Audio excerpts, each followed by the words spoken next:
kesempatan ini pasal menjelaskan tentang syarat istinja dengan batu. Baca dulu tetapi. Wallahi wabarakatuh.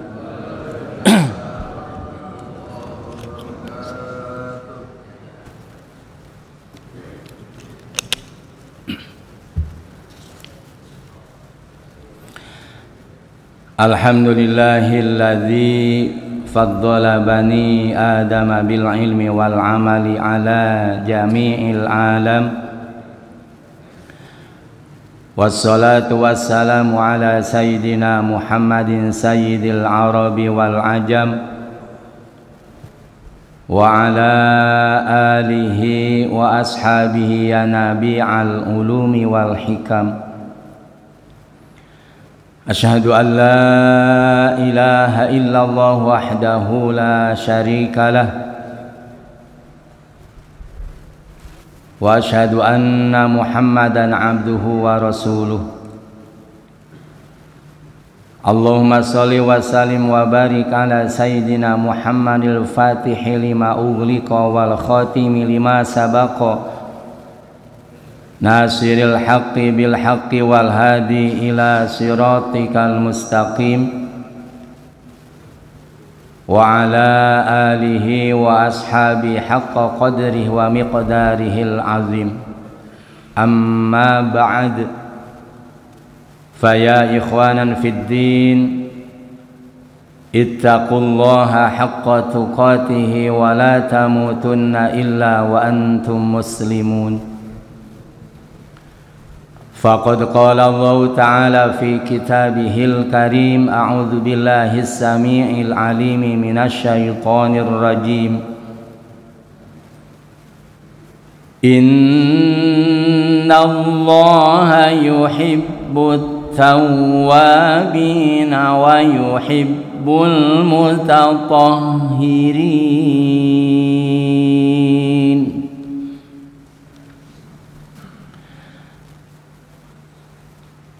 Hadratil mukarramin wal muhtaramin, segenap jamaah salat subuh beserta jamaah pengajian DKM Masjid Al-Fajar yang sama-sama mengharap ridho Allah Subhanahu wa ta'ala. Segala puji tetap dimiliki oleh Allah yang Maha Suci.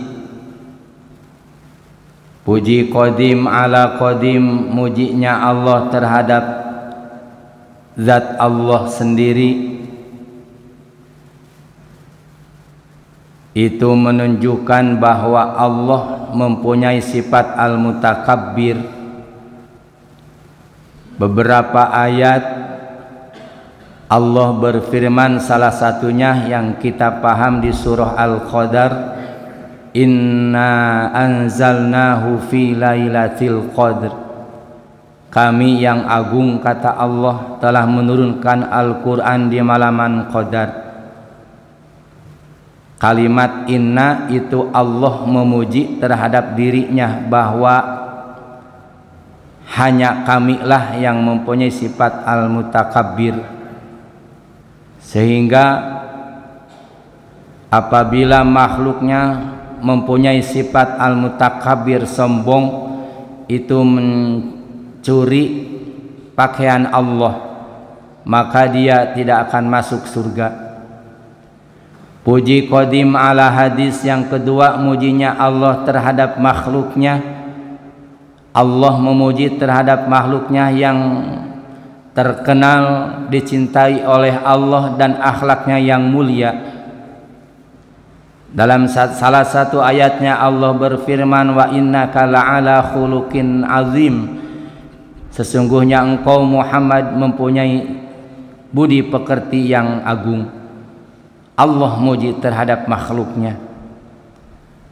Puji hadis ala qadim yang ketiga, mujinya makhluk terhadap zat Allah, di mana Allah terus menerus memberikan nikmat kepada kita. Kemudian kita memuji kepada Allah, baik lisan, hati atau anggota badan lisannya apabila kita merasakan atau seseorang hamba merasakan bahwa hanya Allah lah yang memberi nikmat, keluarlah dari lisan alhamdulillah. Puji hadis ala hadis, mujinya makhluk terhadap makhluk. Sebagai contoh, orang tua mempunyai anak yang ganteng, yang cakep, yang pinter, kemudian seorang ayah atau ibu muji terhadap anaknya, anak siapa ini ganteng banget, kok anak siapa ini pintar. Itu mujinya orang tua terhadap makhluk, atau sesama kita memuji terhadap kita karena kita umpamanya ada kelebihan dibanding orang lain. Puji hadis ala hadis itu dimiliki oleh Allah Subhanahu wa ta'ala. Jangan merasa besar hati dipuji oleh makhluk, karena pujian itu milik Allah semuanya. Sifatnya Allah yang telah mengunggulkan keturunan Bani Adam, di dalamnya ada kita, dibanding makhluk-makhluk yang lainnya, bahkan alal alamin, seluruh alam. Allah mengunggulkan keturunan Bani Adam dari segi ilmu dan amalnya. Dari segi ilmu dan amalnya, maka makhluk atau ciptaan Allah, buktinya kita manusia lebih hebat dibanding makhluk-makhluk yang lainnya. Bukan hanya dari segi ilmu dan amalnya saja, bahkan dari segi bentuk tubuh, dibanding makhluk-makhluk yang lainnya, manusia lebih ganteng, lebih cakep dibanding makhluk yang lainnya, dibanding ciptaan-ciptaan Allah yang lainnya. Itu menunjukkan supaya kita timbul rasa syukur dan rasa sabar. Dengan rasa syukur dan sabar itulah supaya manusia mendapatkan derajat muttaqin. Kalau kita merasa bahwa diri kita ini lebih jelek dibanding yang lainnya, jangan merasa dikucilkan oleh Allah, jangan merasa rendah, karena kita walaupun sejelek apapun tetap manusia lebih hebat, lebih ganteng dibanding yang lainnya. Kalau tidak percaya, kita bercermin, ternyata benar bahwa wajah kita lebih jelek, berangkatlah ke kebun binatang, lantas samakan dengan yang ada di kebun binatang, pasti kita lebih menang. Kemudian di mana Allah Subhanahu wa ta'ala menguji kepada kita berupa sakit dan ujian yang lainnya yang menimpa kepada kita, istri kita, suami kita, anak kita, orang tua kita, keluarga kita, perasaan kita lebih berat ujian oleh Allah yang dikenakan kepada kita dibanding yang lainnya, supaya kita timbul rasa sabar. Karena Allah Subhanahu wa ta'ala menguji dan terus menguji, sering-seringlah berangkat ke rumah sakit. Coba rasakan, masuklah ke rumah sakit, kita dalam keadaan sakit, diuji oleh Allah, apakah benar kita lebih berat dibanding yang lainnya? Begitu masuk kita ke rumah sakit, ternyata yang lain lebih berat dibanding kita. Timbullah rasa sabar. Kita buktikan bahwa manusia ini lebih hebat dibanding makhluk yang lainnya dari segi ilmu dan segi amal. Ternyata makhluk Allah yang ditaklif oleh Allah harus beribadah, jin dan manusia. Jin yang terkenal besar dan gede, bentuk tubuhnya dan tenaganya besar, ilmunya tetap di bawah manusia. Maka keliru manusia yang minta bantuan terhadap jin. bahkan bersekutu dengan jin, celakalah manusia. Kalau kita tidak percaya, lihat dalam Al-Quran surah An-Naml, dikala di zaman Nabi Sulaiman alaihi salam itu Allah menunjukkan bahwa manusia lebih hebat dibanding makhluk yang lainnya. Suatu ketika Nabi Sulaiman alaihi salam bikin surat, yaitu ngundang salah satu pemimpin negeri Saba yang namanya Ratu Bilqis. Raja di negeri Saba di waktu itu adalah perempuan cantik yang terkenal kaya, cantik, jagoan juga. Ada perempuan yang hebat, ilmunya banyak. Akhirnya diundang oleh Nabi Sulaiman alaihissalam. Itu menunjukkan bahwa terakhirnya Allah akan melihatkan bahwa manusia lebih hebat dibanding makhluk yang lainnya, terutama dengan jin. Akhirnya Nabi Sulaiman menulis surat, di luarnya ada tulisan innahu min Sulaimana wa innahu bismillahirrahmanirrahim. Lantas Nabi Sulaiman mengumpulkan bala tentaranya. Salah satunya sahabat Nabi Sulaiman tidak ada, yaitu si Hudhud. Mana si Hudhud? Burung kedengaran oleh si Hudhud. Kalau dia tidak hadir, kata Nabi Sulaiman, kalau dia tidak datang maka dia akan siksa atau saya akan sembelih dia. La'u'adzibannahu aw la'adzbahannahu. Kami akan siksa benar-benar dia atau saya akan sembelih si Hudhud. Kedengaran karena antara Nabi Sulaiman dengan binatang-binatang itu saling memahami bahasanya. Terbang si Hudhud. Ada apa gerangan memanggil saya, wahai Tuan Sulaiman? Hud, tolong sampaikan ini surat ke ratu atau raja yang ada di negeri Saba, namanya Ratu Bilqis. Saya undang ke sini. Ya, diambil oleh si Hudhud. Terbang dia. Dikala si Hudhud terbang menyampaikan sepucuk surat yang dilayangkan oleh Nabi Sulaiman alaihissalam, secara hati Nabi Sulaiman juga tertarik dengan istri, perempuan yang cantik, raja lagi, kaya lagi, jagoan lagi. Nabi Sulaiman mengumpulkan bala tentaranya dari kalangan jin dan manusia. Wahai para bala tentara, saya mengutus si Hudhud untuk menyampaikan surat kepada Ratu Bilqis. Dia diundang ke sini. Lantas apa mengumpulkan saya, wahai Tuan Sulaiman? Begini, dengarkan. Barang siapa yang bisa memindahkan singgasana Ratu Bilqis yang begitu mewah, punya Ratu Bilqis, sebelum Ratu Bilqis datang ke depan kita, maka singgasananya supaya dipindahkan ke sini. Siapa yang bisa memindahkan singgasana tersebut, maka akan saya beri imbalan yang besar, kata Nabi Sulaiman. Siapa hai jin dan manusia?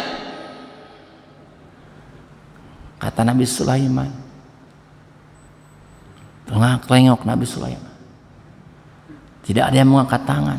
Ternyata ada di pojokan di sana, sebelah kiri, ngangkat tangan. Saya Sulaiman bisa memindahkan singgasana yang Tuhan pinta ke pangkuan Tuhan, ke depan Tuhan, sebelum Ratu Bilqis datang ke sini. Itu namanya Ratu Jin, namanya Ifrit. Qala ifritu minal jinni ana atika bi qabla an taquma min maqamik. Kata si Ifrit, Ratu Jin, saya bisa memindahkan singgasana yang Tuhan pinta sebelum Tuhan berdiri dari tempat duduk. Itu doang. Hebat, kata Nabi Sulaiman.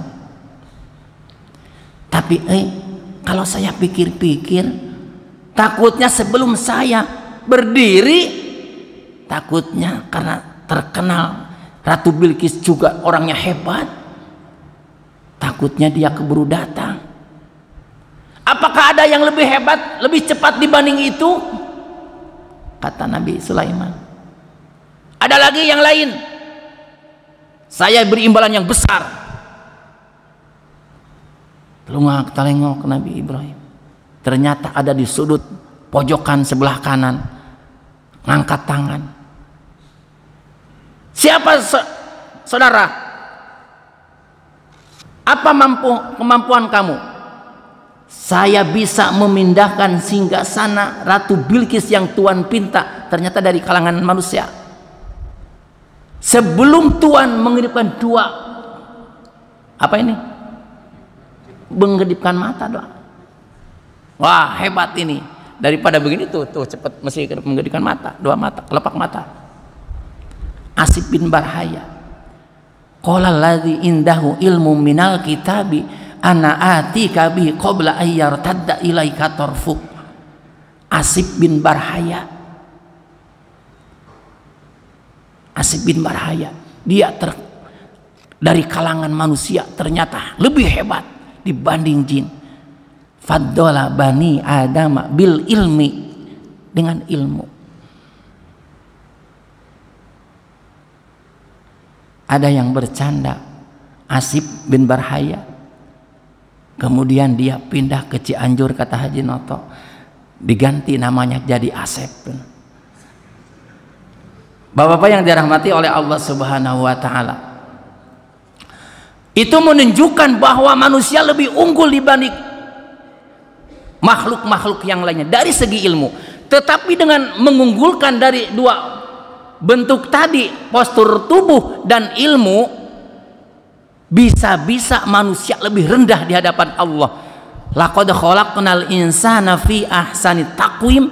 Allah menciptakan manusia dalam kedudukan atau postur tubuh yang ahsani taqwim, yang lebih hebat. Tsumma radadnahu asfala safilin. Karena dengan postur badan dengan ilmu yang dia miliki, akhirnya dia merasa sombong dengan kecakapan dan ilmunya yang ulu. Akhirnya Allah merendahkan. Diabadikan oleh Allah dalam Al-Quranul Karim 3 kelompok. Karena dia merasa sombong dengan ilmunya, dia merasa sombong dengan hartanya, dia merasa sombong dengan pangkat dan jabatannya. 3 kelompok dalam Al-Quranul Karim diabadikan oleh Allah. Karena sombong dengan ilmunya, tidak menjamin punya ilmu yang tinggi, punya ilmu yang banyak, tidak menjamin masuk surga, tidak menjamin keridhaan Allah. Dulu sebelum Nabi Adam ke alam dunia kan ada si iblis lebih hebat ilmunya, ibadahnya, tapi karena merasa sombong.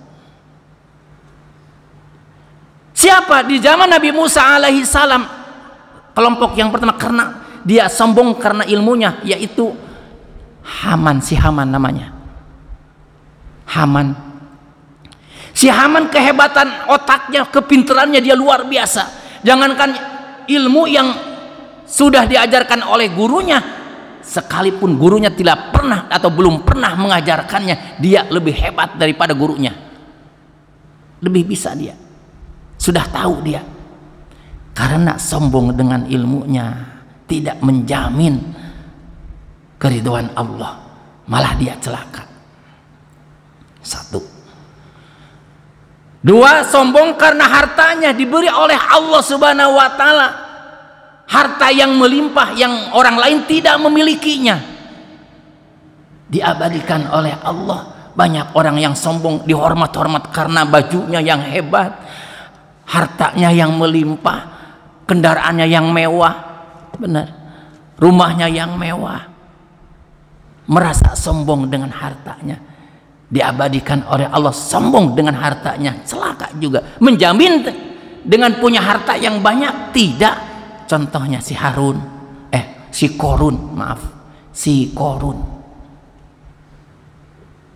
celaka. 3, dua-duanya dimiliki, harta dia miliki, ilmunya dia juga lebih tinggi dibanding si Haman tadi. Hartanya dia melimpah banyak dibanding si Korun tadi, bahkan jabatannya lebih tinggi, nomor wahid di negara itu waktu itu. Siapa? Si Firaun. Sombong karena ilmunya, sombong karena hartanya, sombong karena jabatannya. Akhirnya Allah menyiksa dia. Menjamin selamat dia? Tidak.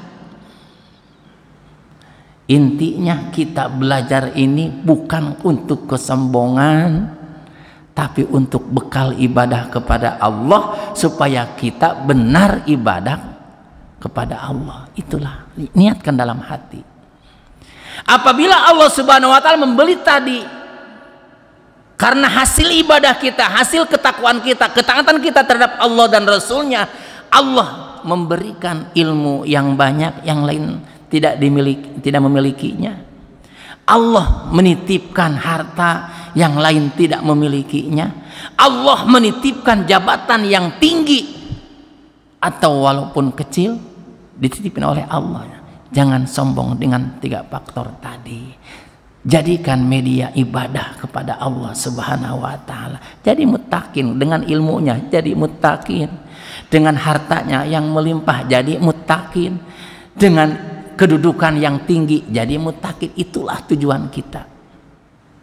Karena keridhaan Allah hanya di orang-orang yang muttaqin itulah bisa masuk surga, dan surga disediakan bagi orang yang bertakwa. Uiddat lil muttaqin. Bapak-bapak yang dirahmati oleh Allah Subhanahu wa Ta'ala, sebelum lebih lanjut, marilah kita buka dulu dengan penuh keyakinan kita membaca kalimah thayyibah, kalimah istighfar, kalimah tauhid, dan sigot tasdik yang penuh dengan keyakinan, penuh kehusuan. Mudah-mudahan selalu kita dibimbing oleh Allah Subhanahu wa Ta'ala. La ilaha illallah, la mawjuda illallah, la ilaha illallah, la ma'buda illallah, la ilaha illallah, la maqluba illallah, la ilaha illallah, la maqsuda illallah. Bismillah tawakkalna ala Allah, la hawla wa la quwwata illa billah. Astaghfirullahal azim, astaghfirullahal azim, astaghfirullahal azim wa atubu ilaih. Ashhadu an la ilaha illallah wa ashhadu anna Muhammadar Rasulullah. Amantu billahi wa malaikatihi wa kutubihi wa rusulihi وباليوم الآخر وبالقدر خيره وشره من الله تعالى رضيت بالله ربا وبالإسلام دينا وبمحمد نبيا ورسولا وبالقرآن إماما وحكما وبالمؤمنين والمؤمنات إخوانا.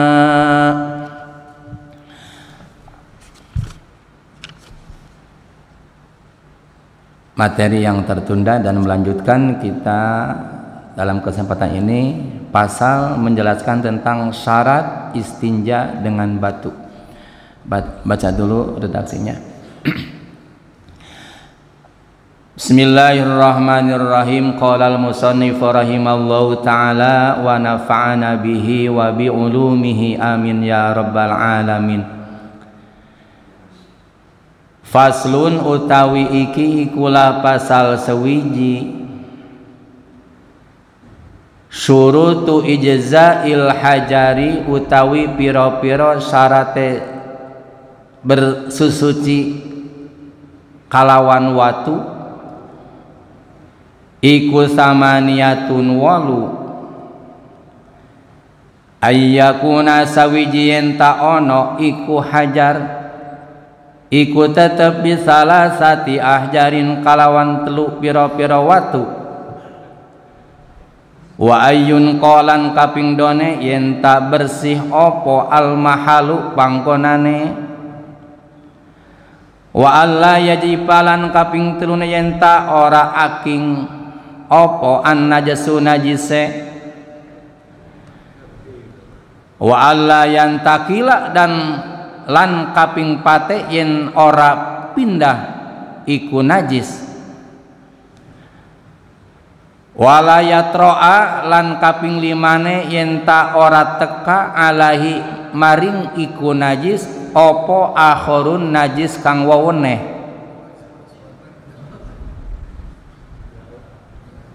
wa ayu jawizja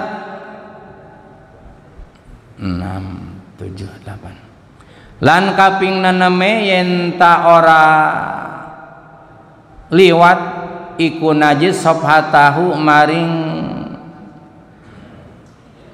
bobokonge si wong wa hasafatahu lan hasapahe si wong wa alla yusibahu lan kaping pitunya yen ta ora tiba maring iku najis opo maun banyu wa antakunalan kaping wulune yen ta ono opo al ahjaru piro-piro watu iku tahirat kang suci. Bismillahirrahmanirrahim. Kalau nggak dibaca lupa lagi nih bahasa Jawanya. Masih ingat itu di pondok gitu. Pasal menjelaskan tentang syarat-syarat yang mencukupi istinja dengan menggunakan batu. Karena alat untuk bersuci itu ada 3. Yang pertama air, yang kedua tanah, dan yang ketiga batu. Alat untuk mensucikan hadas dan alat untuk membersihkan najis. Cuma yang 3 ini, air, tanah, dan batu itu tidak semuanya membersihkan najis dan hadas. Cuma ada di antara yang 3 bisa membersihkan atau menghilangkan najis, membersihkan najis dan menghilangkan hadas, yaitu alat dengan air. Jadi fungsinya air itu adalah bukan hanya untuk diminum oleh manusia, bukan untuk hanya diminum oleh makhluk-makhluk yang lainnya. Di samping itu alat untuk ibadah, membersihkan diri dari hadas dan najis. Karena ibadah itu terutama ibadah yang paling utama dan pertama dipinta pertanggungjawabkan oleh Allah Subhanahu wa taala, yaitu salat. Harus bersih, suci. Bersih atau suci dari hadas dan najis. Apabila seorang musolli, seorang yang salat, sekecil apapun dalam anggota badannya, dalam pakaiannya atau tempat sujudnya ada najis, maka tidak sah sholatnya.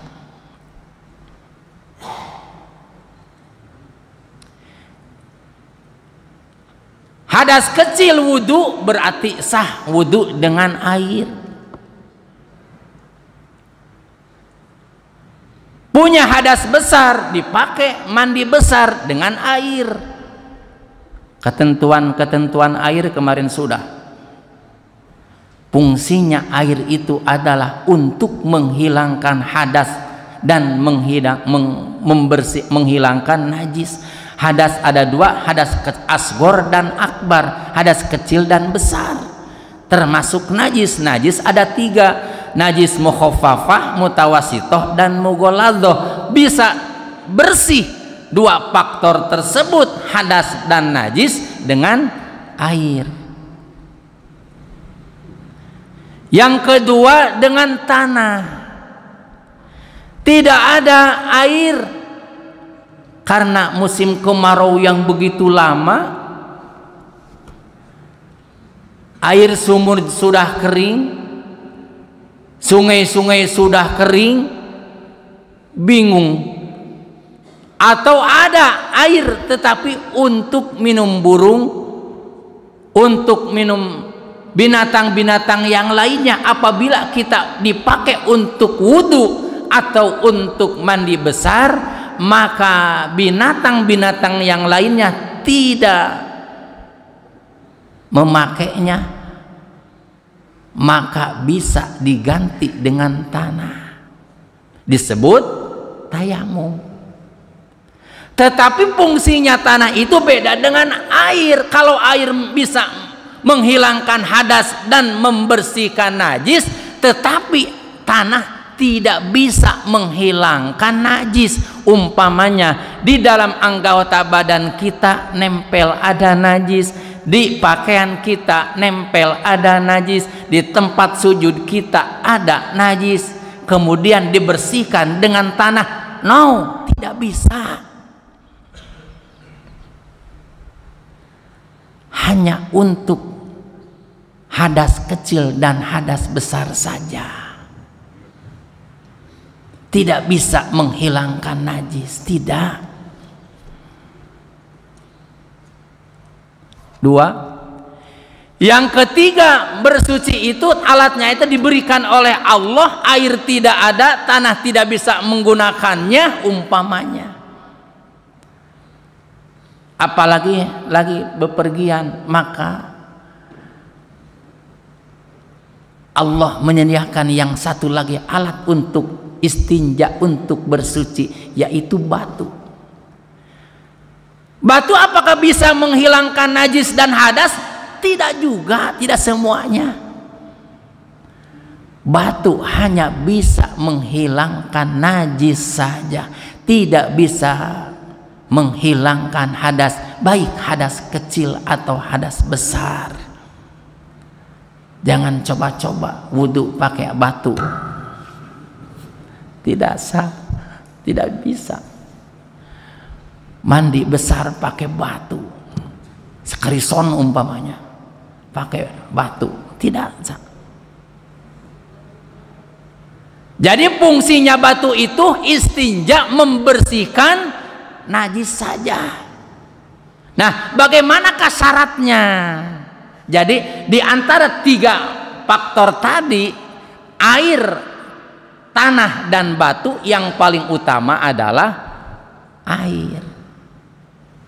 Ada air, tetapi untuk dia, seseorang, kata dokter, tidak boleh menggunakan air. Apabila air kena ke anggota badan kita, seseorang, maaf bukan kita, seseorang yang dilarang oleh dokter, apabila dia kena air maka penyakitnya akan lebih parah atau tambah, maka dia tidak boleh memakai air. Bagaimana? Diganti dengan tanah, tayamum. Tuh. Nah, sekarang bagaimana istinja dengan batu? Syaratnya yang dinamakan dengan syarat menurut fikih atau syara ma wajaba wastamarra ay wastaqarra, perkara yang wajib serta tetap harus adanya. Contoh, ibadah apapun harus kumpul syarat, rukun, dan yang membatalkannya. Salah satunya syarat kita melaksanakan rukun sholat yang 17, satu saja melaksanakan rukun sholat dari yang 17, syarat sholat yang 10 tadi harus ada pas melaksanakan satu rukun. Salah satunya syarat yang 10 itu tidak ada, tidak sah. Tuh, syarat namanya. Apa saja batu yang menjadikan syarat bisa atau sah dipakai bersuci? Yang jumlahnya ada 8. Ayyakuna bi salasati ahjarin, maka batunya harus dengan 3 butir batu. Harus 3 batunya. 1, 2, 3. Bersihin, buang, jangan yang sudah dipakai, sudah nempel najisnya dipakai lagi, tidak sah. Buang, pakai lagi. Pakai lagi. Atau tidak ada batunya, umpamanya tidak ada 3 yang kita bawa dan bersih hanya 1, boleh asal segitiga batunya, jadi ujungnya ada 3 sudut. Nah, sudut pertama pakai untuk, disebutnya dalam istilah di kampung meper.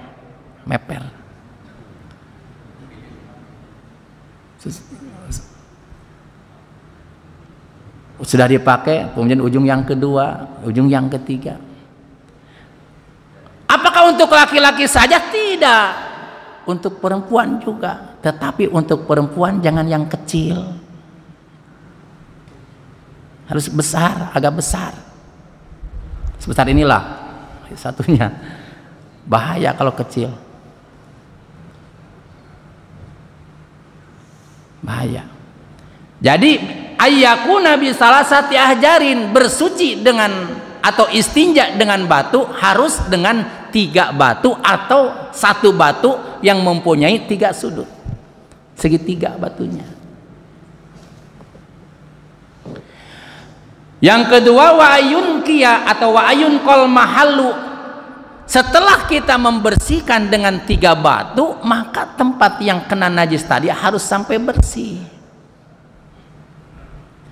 Bagaimana dengan 3 sudut batu atau dengan 3 butir batu masih tetap belum bersih?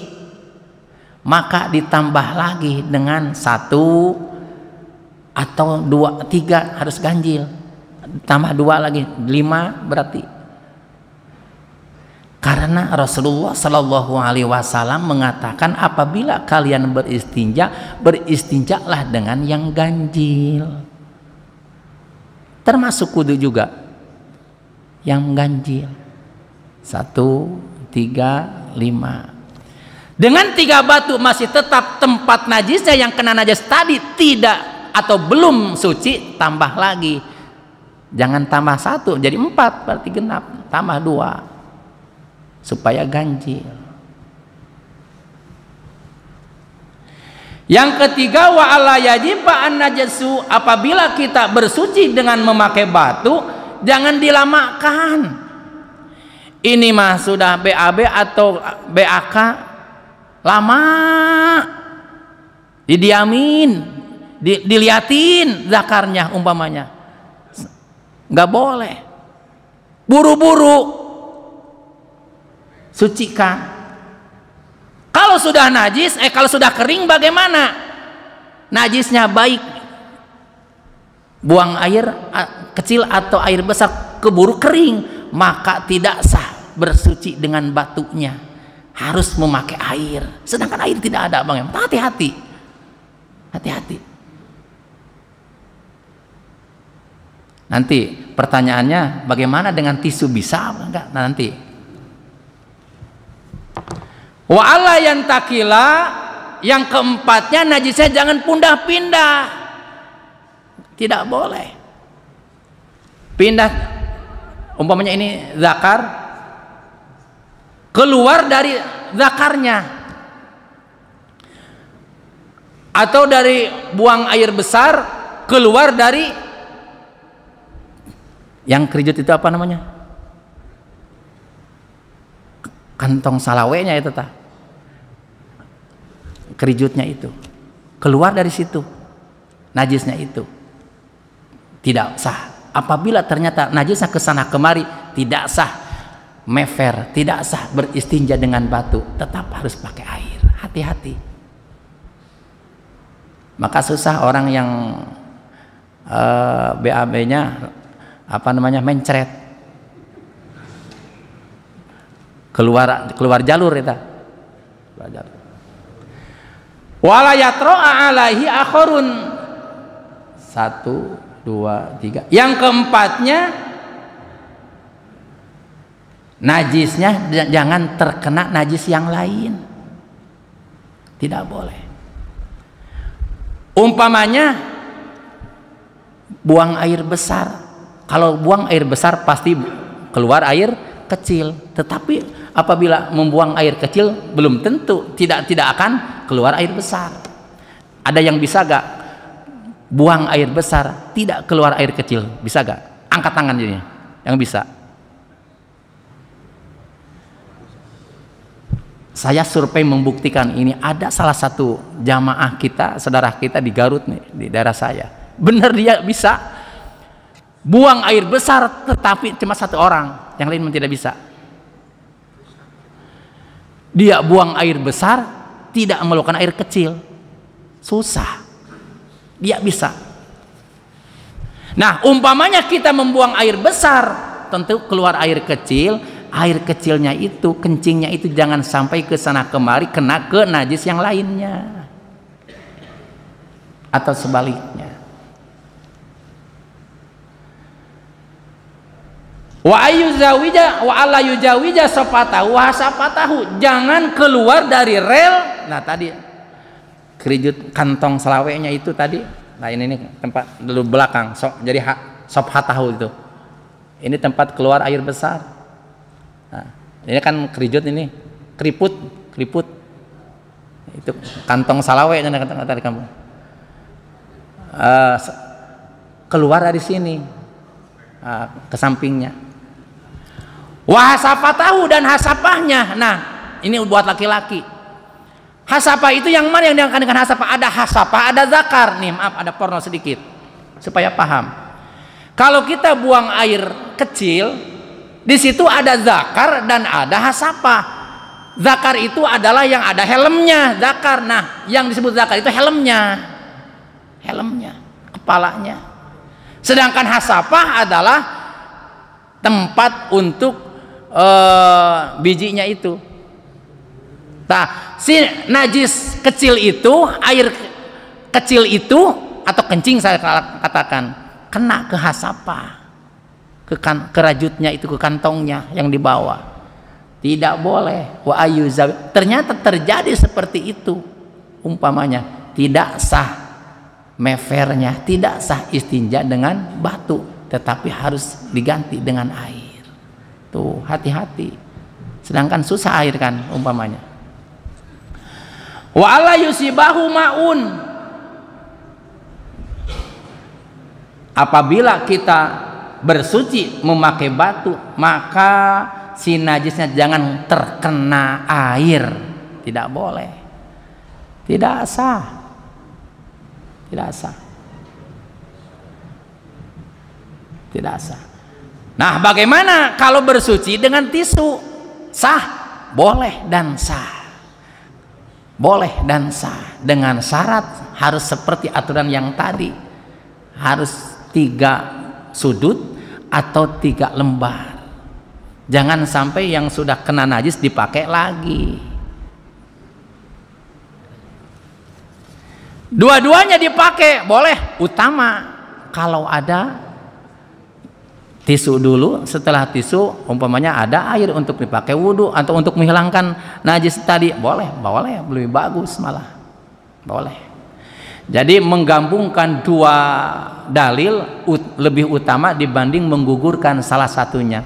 Jadi dalam keterangannya itu, jadi intinya itu menggabungkan 2 dalil lebih utama dibanding menggugurkan salah satunya.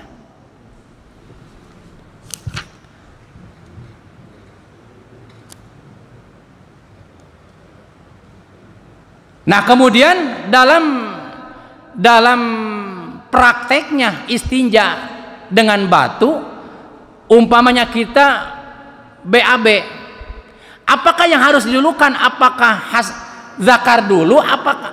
Apakah jalan belakang dulu? Nah, ini ada perbedaan antara bersuci dengan air dan dengan batu, beda. Kalau bersuci dengan air harus yang didulukan adalah jalan depan, baru jalan belakang. Awas, hati-hati, harus paham. Ini yang kita lakukan sehari-hari. Benar kita seperti itu gak? Awas, ini dalam keterangannya, lihat. Apabila kita bersuci memakai air, maka yang harus dilakukan adalah jalan depan dulu, si otong dulu, baru jalan belakang. Jangan yang belakang dulu, baru si otong. Tidak, bukan seperti itu. Depan dulu. Berbeda dengan batu. Kalau istinja dengan batu, belakang dulu, baru si otong. Paham? Ya, itu.